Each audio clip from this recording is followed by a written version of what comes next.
Hi అండి, అందరికీ నమస్కారం. నా పేరు చక్రధర్. నేను మొన్న గోమారంలో వాటర్ కండిషనర్ ఫిట్ చేశానండి. సాల్ట్స్ ఎక్కువ ఉన్నాయి చికెన్ హ్యాచరీలో. అయితే 1 వీక్ అయింది. ఆ రిజల్ట్ కోసం చూశాను. ఇది అవుట్పుట్ వచ్చిన తర్వాత వాటరు, ఇది ముందు వాళ్ళు ఉన్న వాటర్, ఈ రెండిట్లో సోప్ మిక్స్ చేశాను. దీంట్లో డిఫరెన్స్ ఏమొచ్చిందో చూద్దాం. ఇప్పుడు సోప్ మిక్స్ చేశాను అంటే సాల్ట్స్, వాటర్లో ఎక్కువ సాల్ట్స్ ఉన్నాయనుకోండి, వాటర్ సబ్బు ఇరిగిపోతుంది అనమాట. సబ్బు షాంపూ కానీ ఇరిగిపోతుంది, వాటర్లో డిజాల్వ్ అవ్వదు. సపరేట్ సాల్ట్స్ ఉండడం వల్ల అవ్వదు. ఇప్పుడు రెండింటికి చూద్దాం. చూడండి,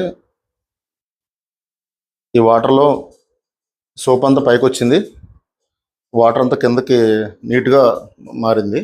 సాల్ట్స్ లేకపోవడం వల్ల, అంటే నాకు తెలిసి 95% సాల్ట్స్ పోయి ఉన్నాయి దీంట్లో. ఇది ఎలా ఉన్నా అలాగే ఉంటుంది, ఎందుకంటే సాల్ట్స్ సోప్ని సపరేట్ చేస్తాయి, కరగనివ్వు, వాటర్లో కరగనివ్వు. మాలిక్యూల్ స్ట్రక్చర్లో సాల్ట్స్ ఉండిపోతాయి. సో దాన్ని ఎలక్ట్రానిక్ కండిషనర్ ఫిట్ చేసాం. అదేం చేస్తుందంటే దాని లోపల ఒక ఎలక్ట్రోడ్ ఉంటుంది. ఆ ఎలక్ట్రోడ్ సాల్ట్స్ని పట్టుకుంటుంది. అయనైజేషన్ జరిగినప్పుడు ఎప్పుడైనా సాల్ట్స్లో ఎలక్ట్రిక్ కండక్టివిటీ ఎక్కువ ఉంటుంది. సో మనం కండిషనర్ వేసినప్పుడు ఈ సాల్ట్స్ అన్నీ దానికి అతుకుపోతాయి. సో ఇది బెస్ట్ సొల్యూషను. ప్రస్తుతానికి హైదరాబాద్ చుట్టుపక్కల ఉన్న చాలా కంపెనీలకి ఈ ప్రాబ్లం ఉంది. బాయిలర్లు యూజ్ చేసే వాళ్ళకి చాలా రస్టింగ్, స్కేలింగ్ వస్తుంది.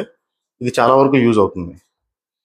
ఇది చూడండి, డిజాల్వ్ వాటర్ సపరేట్గా ఉంది, ఇది సోపు సపరేట్గా, అంటే వాటర్ క్లియర్ అవ్వట్లా, సోపు అలాగే ఉంది. సో ఇది best solution. Thank you for watching.